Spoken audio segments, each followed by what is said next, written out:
Good morning class. आज हम हमारे 6th और 7th लेसन के क्वेश्चन आंसर हैं जो मल्टीपल चॉइस क्वेश्चन हैं उनको रिवाइज करेंगे। हमारा फर्स्ट क्वेश्चन है, सामंतवाद शब्द निम्न जर्मन शब्द से निकला है?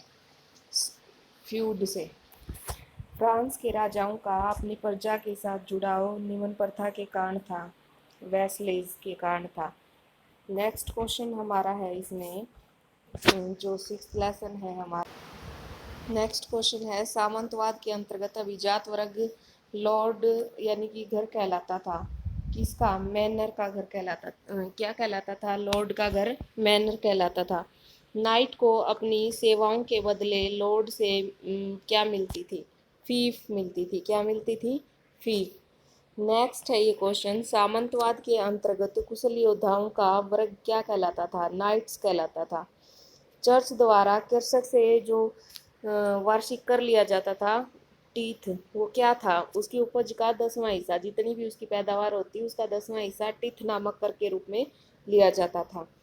529 ईस्वी में इटली में स्थापित मठ सेंट बेनेडिक्ट, कौन सा था? Saint Benedict. बरगंडी का प्रसिद्ध मठ कौन सा था?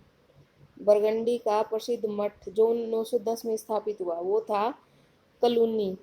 भिक्षु, जो ईसाई भिक्षु थे, वो उनके समूह जो मठों में रहना पसंद नहीं करते थे वो क्या कहलाते थे? वो फ्रायर कहलाते थे। तीसरे सामंती वर्ग में कौन शामिल था? किसान शामिल थे, क्योंकि फर्स्ट थे वो और सेकंड थे, उनको क्या था? उनको अधिकार मिले हुए थे, प्रिविलेजेस, कि भाई उनको कोई भी कर नहीं चुकाना। लेकिन थर्ड एस्टेट में कौन था? किसान थे, उनको कर देना पड़ता था।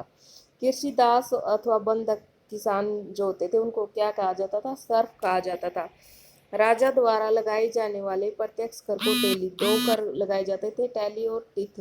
टैली तो होता था प्रत्यक्ष, और अप्रत्यक्ष रूप से जो फसल का 10वां हिस्सा लिया जाता था उसे टिथ बोलते थे। सामंती काल में प्रत्येक शिल्प या उद्योग का संगठन क्या कहलाता था? श्रेणी, गिल्ड कहलाता था। नेक्स्ट हमारा क्वेश्चन है, फ्रांस के बड़े चर्च क्या कहलाते थे? कैथीड्रल कहलाते थे। क्या कहलाते थे? कैथीड्रल। कृषकों ने विद्रोह कब किया? क्यों किया? 1323 फ्लैंडर्स के समय भी किया था, 58 में भी किया था और 81 में भी। तो उपरोक्त सभी आ जाएंगे। फ्रांस का बालक शासक कौन था? लुई 13 था। वर्तमान में इंग्लैंड में प्रशासनिक प्रणाली है, राजतंत्र प्रशासनिक प्रणाली है।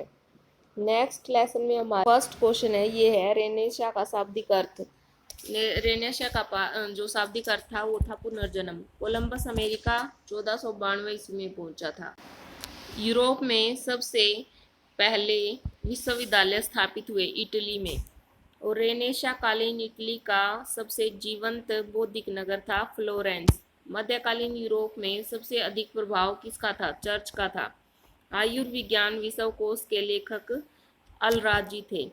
सूक्ष्म परीक्षण के लिए मनुष्य के शरीर की चीर फाड़ करने वाला पहला व्यक्ति था आंड्रियस वेसेलियस। आंड्रियस वेसेलियस। दी पाइटा नामक लेख चित्र बनाया था माइकल एंजिलो ने। दी पाइटा माइकल एंजिलो ने बनाया था। फ्लोरेंस के भव्य गुम्बद का प्रतिरूप निम्न वास्तुकार ने किया था? फिलिपो ब्रूनेलेसी ने। फिलिपो ब्रूनेलेसी ने। पहले छापेखाने का निर्माण किया था जोहानेस गुटेनबर्ग ने। दी प्रिंस नामक पुस्तक के लेखक थे निकालो मैकियावली। महिलाओं को शिक्षा प्राप्ति के लिए प्रेरित किया गया था कासांद्रा फेदेले ने। मंटुआ राज्य प्रशासन करने वाली महिला इसाबेला दी इस्ते। क्या था? इसाबेला दी इस्ते। चर्च की बुराइयों के आलोचक सभी थे, टॉमस मोरो भी, मार्टिन लूथर भी, इरेस्मस भी। तो उपरोक्त सभी आ जाएगा। इसमें हमारा नेक्स्ट क्वेश्चन है जो इसमें दिया, प्रोटेस्टेंट सुधारवाद के प्रवर्तक थे। प्रोटेस्टेंट सुधारवाद के प्रवर्तक तो थे मार्टिन लूथर। यूटोपिया के लेखक थे टॉमस मोर। कोपरनिकस के सूर्य केंद्रित सौरमंडलीय सिद्धांत को लोकप्रिय बनाया केपलर ने। गुरुत्वाकर्षण का सिद्धांत निम्न वैज्ञानिक की देन है। न्यूटन की देन है गुरुत्वाकर्षण का सिद्धांत। आपने 10th क्लास में भी अच्छे से ही पढ़ा था। गतिशील विश्व के सिद्धांतों की पुष्टि गैलीलियो ने अपने निम्न ग्रंथ में की थी, डी मोशन में। पेरिस में अकादमी ऑफ साइंसेज की स्थापना 1673 ईस्वी में हुई। लंदन में रॉयल सोसाइटी की स्थापना 1670 ईस्वी में हुई। सो स्टूडेंट्स, ये हमारे 6th और 7th लेसन के MCQs क्वेश्चन थे, जो आपके पेपर में भी आएंगे क्वेश्चन, और लेसन के बीच में से भी क्वेश्चन पूछे जा सकते हैं। तो अपनी अच्छे से तैयारी करना। आई होप अपने अच्छे से प्रिपरेशन भी की होगी। Thank you. Have a nice day.